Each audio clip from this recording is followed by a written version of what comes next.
Chapter 43. Don't be afraid, only believe. The journey home was difficult. A large crowd followed, and those who met Jesus along the road joined in, pressing close around him. The situation was urgent, but the crowd wouldn't let him go easily. Making matters worse, some Pharisees, who knew Jairus, stood by the roadside watching him with condemning eyes. Jairus wondered if it might be better to give up and admit this had all been a mistake. His worry for his daughter tangled with his thoughts, waging a battle in his heart. What was truly the right thing to do? Could his daughter survive if he didn't bring Jesus? If so, he could keep his position as synagogue leader without trouble.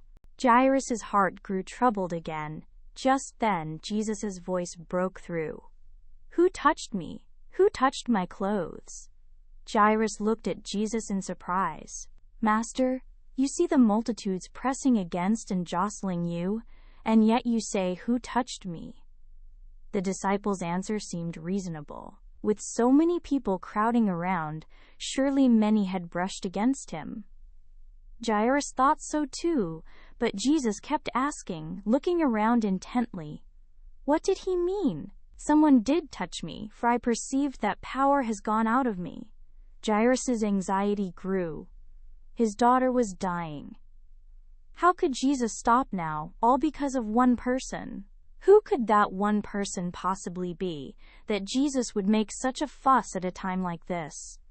Yet, regardless of Jairus' feelings, Jesus paused and searched the crowd. Jairus silently wished that whoever it was would come forward quickly. He glanced around, wondering if others shared his impatience.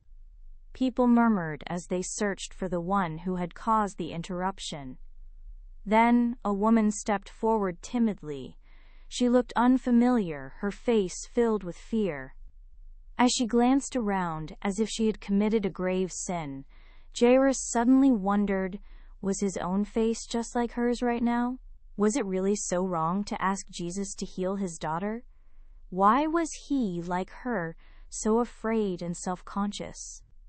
What did the Pharisees' judgment or his title as synagogue leader matter if he was so paralyzed by fear at this moment? In that instant, he realized that her appearance mirrored his own heart. Jairus bit his lip, trying to hold back the wave of sadness that suddenly welled up inside him. The woman fell at Jesus' feet and began to explain, "I have suffered from a bleeding condition for 12 years. I have seen many doctors, suffered greatly, and spent all my wealth, but my condition only grew worse. Then I heard about you. People said that if I came to you, all my illnesses would be healed." Her voice trembled. "So I walked a long way to Capernaum. This morning I heard you were at the seashore and went there. When I saw you coming, I joined the crowd and touched the fringe of your garment. I thought, if I just touch his garment, I will be made well. And then," her voice broke with tears, "when I touched your garment, immediately, my illness was healed." After 12 years of suffering, it was completely gone. Her tears soaked the ground. She wept so sorrowfully that everyone around her grew solemn. All around, people turned away and wiped their eyes, moved by her pain. Was there anyone here who was not suffering? Was there a single person in this crowd untouched by hardship? Her pain was everyone's pain, and her sorrow was everyone's sorrow. They had all come to him, carrying their own burdens of weakness and affliction. It was as if he was there to bear all their frailty and sickness. Jesus approached her and gently laid his hand on her back. He said, "Daughter, cheer up. Your faith has made you well. Go in peace and be cured of your disease." His voice, warmer than spring sunlight, comforted every heart. Where else could one find someone who understood pain so deeply? With him, any suffering could be endured. Just then, people approached and brought devastating news. "Your daughter is dead. Don't trouble the teacher. Why bother the teacher anymore?" Jairus felt as if the sky had collapsed. He even began to resent God. For a moment, anger toward Jesus, who hadn't gone straight to his house, welled up inside him. If only they had left without delay, maybe his daughter could have been saved. But when he saw the woman weeping on the ground, Jairus realized the fault was his own. His daughter had wanted to meet Jesus, and his wife had wanted to bring her to him, but Jairus had stopped them. It was because of him that his daughter had died, not because Jesus was late. Jairus buried his face in his hands, swallowing his tears as regret for the past filled his heart. At that moment, as if someone truly understood his pain, a gentle voice broke through the silence. "Don't be afraid. Only believe, and she will be healed." Before he knew it, Jesus was beside him, gently placing a comforting hand on his shoulder. In that moment, Jairus realized that Jesus' presence was not meaningless. He wasn't coming just to witness his daughter's death. He was coming to bring her back to life. Even if his daughter had already died, perhaps Jesus, the one truly sent by God, could still raise her. Filled with an unexplainable conviction, Jairus fell to his knees before him. "My daughter has just died, but come and lay your hand on her, and she will live." With a gentle smile, Jesus helped Jairus to his feet. As they approached the house, the sound of flutes and mourners wailing filled the air.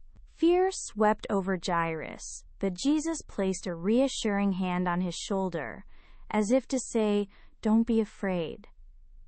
Seeing Jesus' calm expression, Jairus found renewed strength. As long as Jesus was with him, he was not alone. Gathering his courage, Jairus opened the door. The house was already crowded with mourners. Through the throng of weeping and grieving, 5 people entered: Jesus, who had come to give life to a world already dead, and Jairus, Peter, James, and John. Jesus said, "Why are you making an uproar and weeping? Don't weep. Make room, because the girl isn't dead but is sleeping." At his words, the people laughed bitterly. They all knew the child was dead. For this man to say otherwise seemed absurd. Even in their sorrow, mocking laughter echoed through the house, but Jesus said nothing more until everyone had left. When only Jairus, his wife, Peter, James, and John remained, Jesus went into the room and took the cold, lifeless hand of the girl. He said, "Young lady, I tell you, get up. Talitha, cumi." At his words, strength returned to the girl's body. Life returned to her flesh, and she opened her eyes as if waking from sleep. Before her stood Jesus, whom she had longed to see, and her beloved parents, Jesus smiling, her parents weeping. The girl didn't know why they were crying, but for now, she focused on the warmth of the hand holding hers. As she got up and began to walk, Jairus and his wife embraced her, weeping with joy. Jairus' weeping was especially loud and intense. Anyone who knew his usual demeanor would have found it hard to believe. Jesus instructed them, "Give her something to eat, and tell no one about this." Still holding his daughter, Jairus protested, "Why must we keep this a secret? If people hear of this, even the Pharisees who oppose you will surely change their minds." But Jesus only shook his head, offering no explanation.